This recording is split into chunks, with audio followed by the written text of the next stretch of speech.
बिस्मिल्लाहिर्रहमानिर्रहीम। अस्सलाम वालेकुम। कैसे हैं आप सब? इंशाल्लाह सभी ठीक होंगे और अल्लाह की रहमतों के साए में होंगे।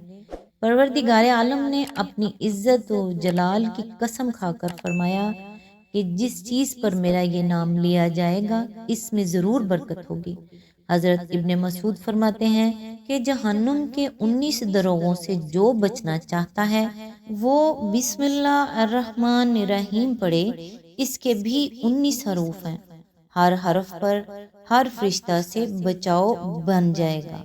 उसी तरह बिस्मिल्लाहिर्रहमानिर्रहीम भी 19 हरूफ हैं और वहाँ फरिश्तों की तादाद भी 19 है। मसनद अहमद में है, आ हज़रत सल्लल्लाहु अलैहि वसल्लम की सवारी पर आपके पीछे जो सहाबी सवार थे उनका बयान है कि हजूर अकरम की ऊँटनी ज़रा फिसली तो मैंने कहा शैतान का सत्यानाश हो। आपने फरमाया ये ना कहो, इससे शैतान फूलता है और ख्याल करता है कि गोया उसने अपनी कुव्वत से गिराया। हाँ, बिस्मिल्लाहिर्रहमानिर्रहीम पढ़ने से वो मक्खी की तरह जलील और पस्त हो जाता है। एक हदीस में है कि जिस काम को बिस्मिल्लाहिर्रहमानिर्रहीम से शुरू ना किया जाए वो बाबरकत नहीं होता।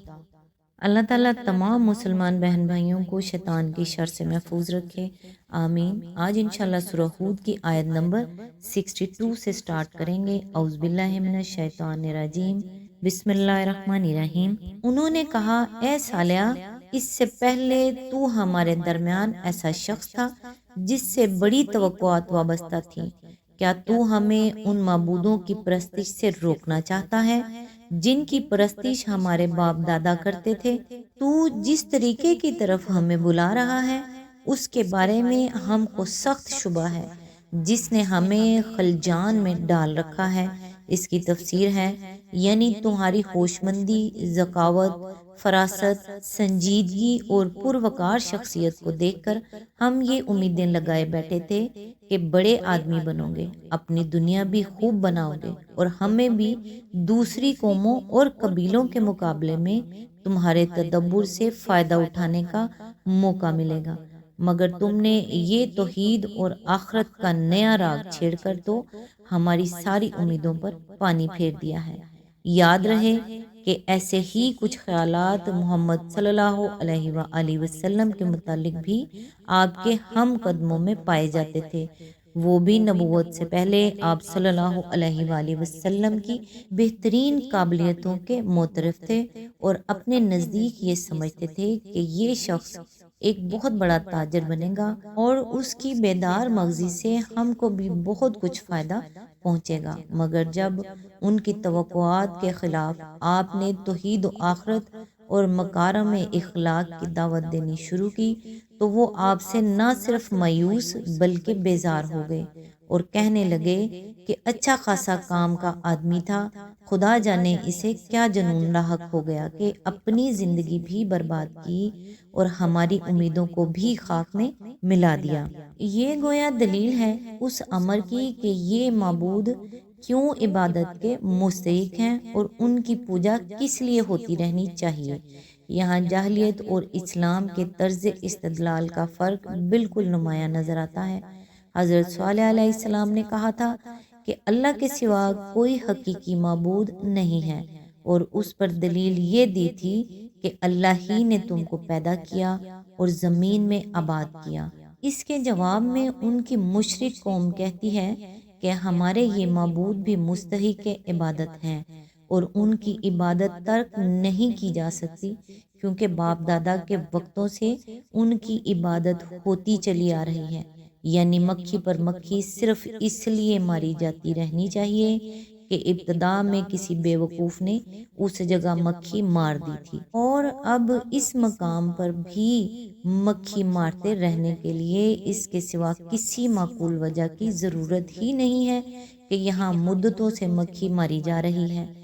ये शुबा और ये खलजान किस अमर में था, इसकी कोई तसरीह यहाँ नहीं की गई। इसकी वजह यह है कि खलजान में तो सब पड़ गए थे मगर हर एक का खलजान अलग नोयत का था।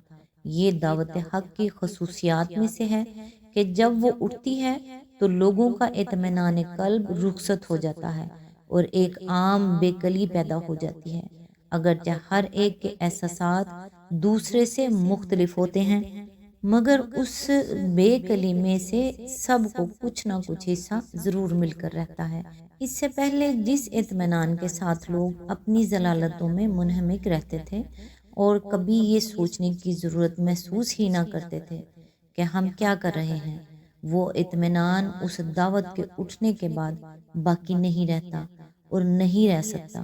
نظام جاہلیت کی کمزوریوں پر داعی حق کی بے رحم تنقید اس بات حق کے لیے، اس کے پرزور اور دل لگتے دلائل، پھر اس کے بلند اخلاق، اس کا عزم، اس کا حلم، اس کی شرافت نفس، اس کا نہایت کھرا اور راست بازانہ رویہ، اور اس کی وہ زبردست حکیمانہ شان جس کا سکہ بڑے سے بڑے ہٹ دھرم مخالف کے دل پر بھی بیٹھ جاتا ہے، پھر وقت کی سوسائٹی میں سے بہترین عناصر کا اس سے متاثر ہوتے چلے جانا اور ان کی زندگیوں میں دعوت حق کی تاثیر سے غیر معمولی انقلاب رونما ہونا، یہ ساری چیزیں مل جل کر ان سب لوگوں کے دلوں کو بے چین کر ڈالتی ہیں جو حق آ جانے کے بعد بھی پرانی جاہلیت کا بول بالا رکھنا چاہتے ہیں۔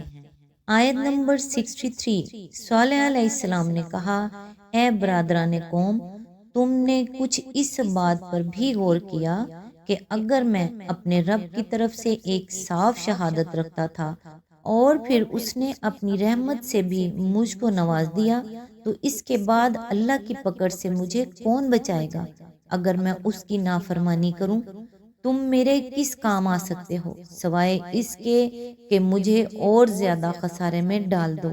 اس کی تفسیر ہے، یعنی اگر میں اپنی بصیرت کے خلاف اور اس علم کے خلاف جو اللہ نے مجھے دیا ہے محض تم کو خوش کرنے کے لیے گمراہی کا طریقہ اختیار کر لوں تو یہی نہیں کہ خدا کی پکڑ سے تم مجھ کو بچا نہ سکو گے، بلکہ تمہاری وجہ سے میرا جرم اور زیادہ بڑھ جائے گا، اور اللہ تعالیٰ مجھے اس بات کی مزید سزا دے گا کہ میں نے تم کو سیدھا راستہ بتانے کے بجائے تمہیں جان بوجھ کر الٹا اور گمراہ کیا۔